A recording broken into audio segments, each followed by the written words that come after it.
Okay, this is going to be a video of several different things of canning. So what we're doing right now is we're doing juice, tomato juice. So we bring everything in, we put it in a sink over here. My wife's cutting everything up, getting getting everything cut up for me for the juicer. She sits over here on top of the pan, and we go straight from the sink to the pan right into our Hamilton Beach juicer. And this thing is wonderful. Love it. But we're doing just regular sauce today, or tomato juice today. This is going to be for our chili and stuff like that. So we've got everything set up. We've got everything ready to go. We've got some things laid out on the counter. We've already been working, so you can see it's already a mess already. If you don't make a mess, you're not a good cook. That's what my mother-in-law always said, and my wife always says. So we have our towels laid out. A lot of people don't do this that I've seen. After we get done, we actually cover everything with towels to keep the heat trapped. Let it set for about 24 to 48 hours. Make sure we get a good seal on everything. But anyway, we've got our canner over here. Now, I know a lot of people say not to use this canner. This is the one we're using this year. It's a thin canner. I've got another canner we are going to use for next year, but this year we've already come into August. We're mid-August, so we're going to finish up the year using it. I got a pan for my lids over here. That way I can throw my lids in there and get my lids warm prior to sealing everything up. And then what we do is we have a big, large capacity cooker over here that we put our tomato juice in. And we just take it straight from the sink, bring it over here, put it in the cooker, and turn it on. And we run it for, I think we got it set up for about 425 right now, which doesn't really matter, I guess. But what we do basically for the juice is we just cook down. We cook down the foam on top. So we cook it for about I think my wife said, what, 3 hours? 2 to 3. 2 to 3 hours. Depends on how much you have in there. So depending on how much foam and everything you have, we just want to cook down the foam and everything. And we add salt.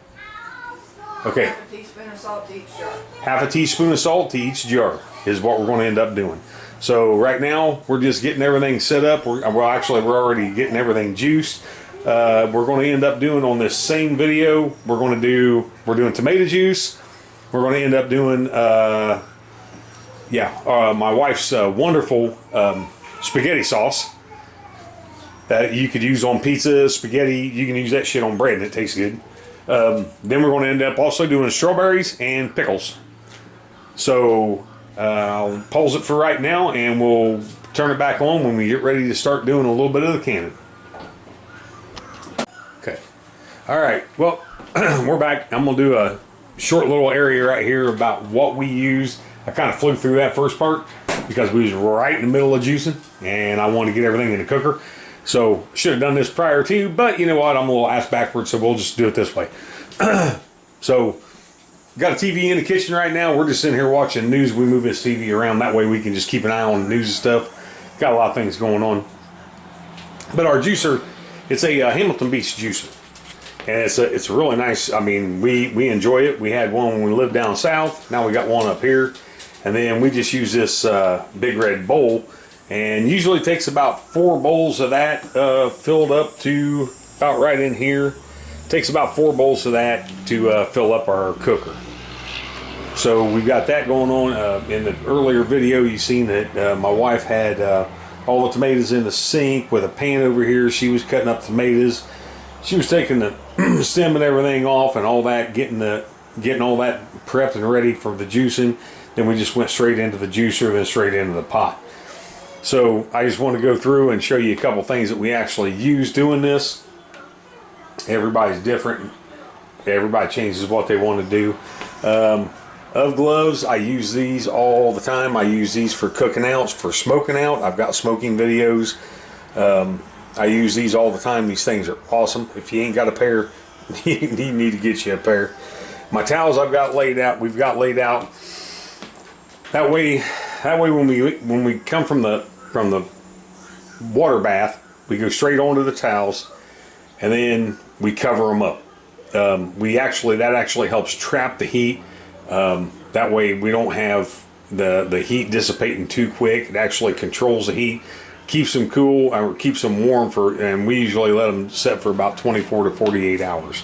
But we do cover them up with another towel. So we set them on that one, we cover them up with another one, so we basically wrap them, and that way they can cool off and cool off slowly, not quickly. This canner I talked about earlier, we are going to get another one for next year. This is a really thin metal canner. We're going to get a nice one. We're going to get a stainless steel one that's actually going to hold the heat a little bit better and maybe help us out a little bit better canning. But right now, we're just going to use this one. It's mid-August. We're going to go ahead and finish using this one. When I bought it, it came with the rack on the inside, but that was all it came with, and that's all I bought with it. But it's working for right now. It's going to serve a purpose for this year, and then next year we'll end up using the better, a little bit better canner that we're going to buy. I did buy one of these. These are to remove your jars, and they work freaking awesome. The largemouth, I kind of a little leery about using it on a largemouth, but we're using a lot of smallmouth jars this year because that's what we've got. So the smallmouth jars, I really like that. I like using that on there. I don't have to stick my hands down in there. What we was doing before was we was picking them up with the elk gloves. The elk gloves are awesome, but if they get wet, you're going to get burnt. But as far as like smoking out and stuff, you can I grab racks out of my smoker while it's still cooking, and I do not get burnt. So check those out. Got the pan sitting on the stove. That's going to be for the lids. We're going to warm the lids. That way we'll actually put the lids on prior to canning. And then over here, what we've seen our cooker. The cooker, it's a Hamilton Beach cooker, like a lot of Hamilton Beach for the kitchen. But you can see how it's got a lot of foam on top. What we'll do is we'll keep stirring that, and we'll stir that for probably about an hour or so, and we'll just stir it periodically, and it'll end up cooking off that foam, and then we'll end up actually cooking it for a couple hours. Like my wife said earlier, she adds 1 teaspoon of salt per jar when we get ready to start doing this, when we get ready to start canning, and that's just for preserving what we're putting in there. She has a funnel that she's going to use to actually scoop it out of here to go into the jars, and then of course we have well, I'm sorry, not a funnel. This is the funnel. This is a measuring cup to scoop out of the cooker, and then she's going to use the funnel. We'll use the funnel to actually fill the jars. So we have our jars. They're all just sitting here at idle right now. They're ready. I'm going to say we're going to get about 15 to 16 maybe jars, if maybe 17 if we push it and we get a little bit lucky, out of this one cooker, because we do have it filled up pretty good. But we'll come back a little bit later, and I just want to show you kind of what we were using. We'll come with nothing fancy, nothing high tech. I think the juicer is about the most high tech thing we're actually using. So it's pretty basic. I mean, there's nothing extravagant about it or anything like that. This year we've actually ran into some problem with some lids. Some of the lids weren't wanting to seal, so we've actually had to reseal them, put new caps on them and reseal them. But I don't know if it's something we did, or if it's just the fact that everything's getting cheaper. Everything's getting made cheaper, which I think that's pretty much it. Everything's just getting made cheaper. So we'll be back in a little bit, and we'll show you what we're going to do when we start canning and actually putting it in the bottles, and then we'll go from the bottles to the canner, and then we'll go from the canner to let them set overnight, about 24, 48 hours. All right, we'll be back in a little bit. Okay, so this is just going to be a quick one right here. What my wife's doing right now is rinsing out the jars, getting the jars cleaned out, and then we're soaking them in hot water for a hot water bath. And we'll let them soak, and then we'll take them out one by one when we get ready to start filling jars. And right now, I've got my lids in there. Lids are in there. Got the heat turned down a little bit. Not boiling, but hot. And we've got this going. It's not boiling yet, but it's warming up. And what we've got over here is the tomato juice, which is cooked down quite a bit. So we've got a lot of the water cooked out of it, as my wife told me, because I thought we were just cooking the foam. She said we're cooking the water, but you got rid of foam anyway. So we got that going, and here in a few minutes we'll actually get ready to start canning. So we will return after a pause of these messages. All right, now we're going to get ready to start the canning. We're going to bring our jars from the water bath over to where we're going to do our pouring at the table. And I won't bore you with a whole lot of this. We'll do a little bit of it and then probably take a pause and then finish showing you the rest of it when we get there. So our canner's 7 jar, so we're doing 7 jars at a time.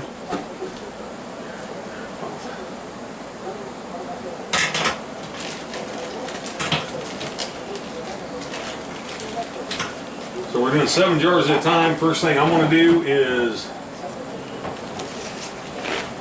put salt in each one of our jars, because I have a tendency of forgetting this and I get yelled at for it. And how much is it? It's a half teaspoon. I said 1 teaspoon earlier. It's actually a half teaspoon. I got yelled at for that too. Half a teaspoon for quart jars and half pints are a quarter teaspoon. Okay, so we get ready to start pouring these. We'll show you what we're going to do, how far up we're going to pour it, and then probably take a break and shut the camera off for a few minutes to finish getting all of them poured at the same time before we start putting the lids on. And you have to keep it stirred while you're doing this so it doesn't come unmixed. Yes, do that or your wife will yell at you. Trust me. I found this out. Not a lot, just a little. So, about there? Yep.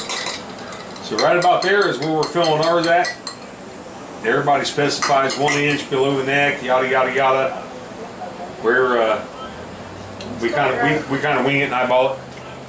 Kind of like I get out a mic or a tape measure. Yeah. Just below your ring is where you want it, basically. Actually, a little bit. So, Maybe a little more on that one. that's it.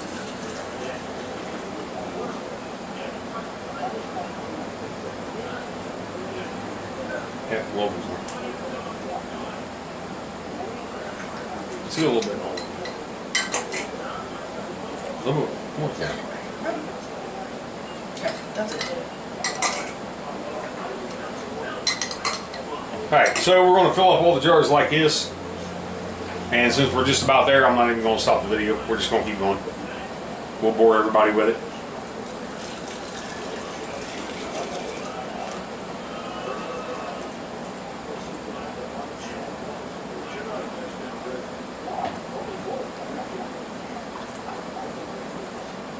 Keep going. It's up to the neck, my love.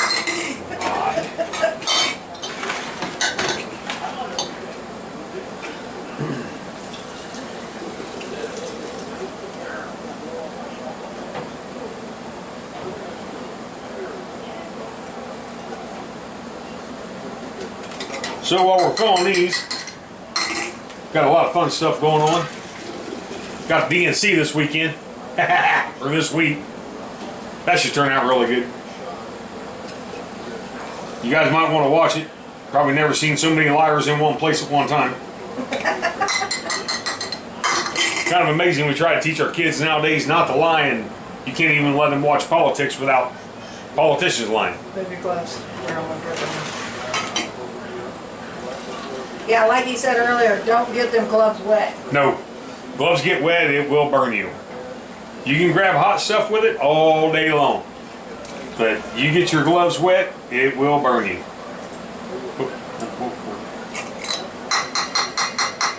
Okay, so we got all these filled up now. So we're going to take a paper towel and we're going to wipe the rings of them just to make sure we don't have anything on them, and be careful because they are friggin' hot. Woo!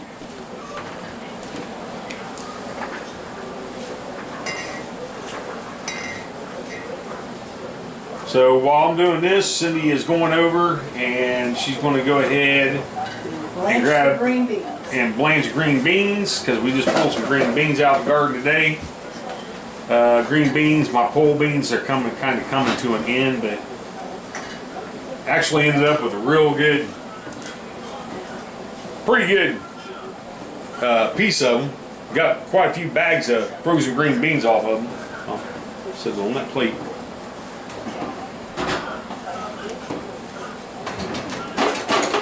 Got a. Oh. Okay, give it back. I didn't know too soon.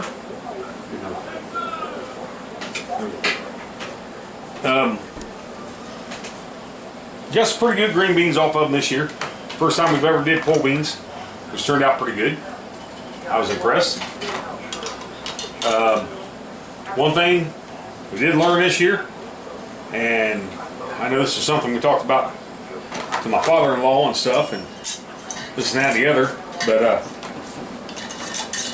you gotta pretty much fence your garden from rabbits, and it doesn't matter what vegetable you're growing because they was actually eating our tomatoes this year. They didn't get the memo that they didn't like green tomatoes or Yes, tomato I plants. was told that rabbits would not eat tomatoes, and evidently that was a fictitious lie No. that somebody made up because our rabbits did not know any better than to eat tomatoes. So basically we had to do our whole garden. We had to fence the whole thing. They was eating our corn, they was eating our tomatoes, they was eating our green beans, they was eating everything we had out there in that garden. Alright, so I'm going to tighten these lids up, and then once I tighten these lids up, I'm going to just leave them set here. I'm going to let my wife grab them and actually set them in the pot. That way I can film it.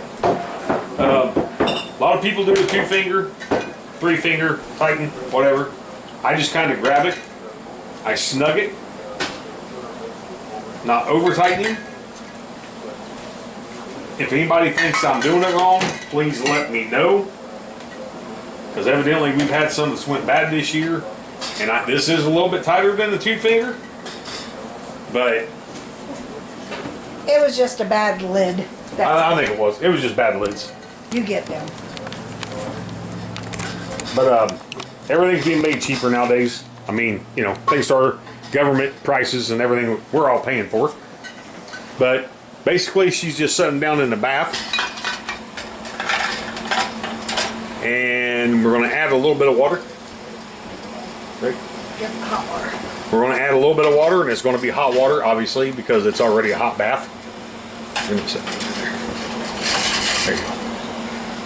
No. Oh, not. no, we're not. Okay, so we're up to the bottom of the lid. So we're going to leave it at that. We're going to cover them, and we're going to leave them for about 15-20 minutes. Actually, we're going to probably go about 20 minutes. And this is what we do with our pole beans while we're at it right here real quick. We bring them in, we blanch them, we break them in half into smaller pieces, and then we boil them. And then what we do is we shrink seal them, vacuum seal them. But you only blanch them for like 5-10 minutes at the most. You don't want to cook them, and then you take them and put cold water on them, cool them down, get the cooking process to quit, and then you back them. And then we vacuum seal them, and we throw them in the freezer and save them for later. All right, so in about 20 minutes or so, these will be ready to come out. We're going to get our other jars ready, get our other lids ready. These will be ready to come out. We'll actually get these out. We'll wrap them, we'll cover them, and they'll set for about 24 hours to 48 hours. They'll set till probably about tomorrow afternoon. And we'll leave it at that. All right, we'll be back. All right, whoa, we're going to turn this down first of all. That shit is getting nuts. All right, so we're going to take the lid off. We're going to set the lid aside. We're going to start bringing our jars out.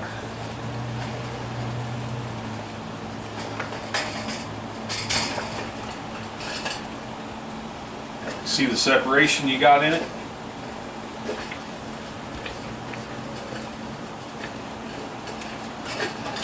And all you have to do is just shake that up when you go to use it.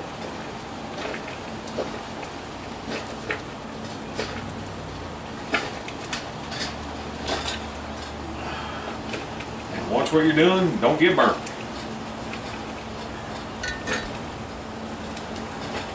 Good. Ring's got a bend in it. All right. That one Good. may not seal. Are we good though? Yeah. Then what I'm gonna do is no, keep it on there. Then I'm gonna do check the tightness on all these, and then we're gonna set them back on a towel. Woo. And we're gonna take another towel and we're gonna pack around it to keep the heat in. My bad. Here's a new ring. Said that one ring had a bend in it. Yeah, one of them's got a bend in it.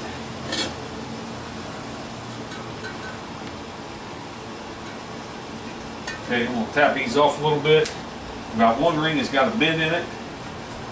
I'm gonna just double check the tightness on these. And I'm telling you, you get water on your gloves, hotter than hell. Change your gloves. Here. Fine.